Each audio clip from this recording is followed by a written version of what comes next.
ભારતીય જનતા પાર્ટીના પ્રદેશ અધ્યક્ષ અને કેન્દ્રીય જળશક્તિ મંત્રી સી.આર. પાટીલ આજે 71મા વર્ષ પૂર્ણ કરી રહ્યા છે. તેમના જન્મદિવસ નિમિત્તે સુરત શહેર અને રાજ્યભરમાં ભાજપ કાર્યકર્તાઓ અને સમર્થકો દ્વારા વિવિધ સેવાકીય કાર્યક્રમનું આયોજન કરવામાં આવ્યું છે.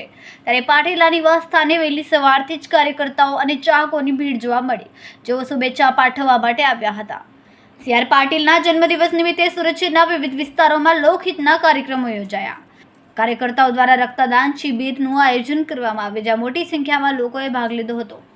લિંબાયત વિધાનસભામાં નાગરિકોની તંદુરસ્તી માટે મફત આરોગ્ય તપાસ અને દવાઓનું વિતરણ કરવામાં આવ્યું હતું. સ્વચ્છતા અને જળ સંચય અભિયાન શહેરના વિવિધ વિસ્તારોમાં નદી અને તળાવોના સંવર્ધન માટે સ્વચ્છતા અભિયાન ચલાવવામાં આવ્યું હતું.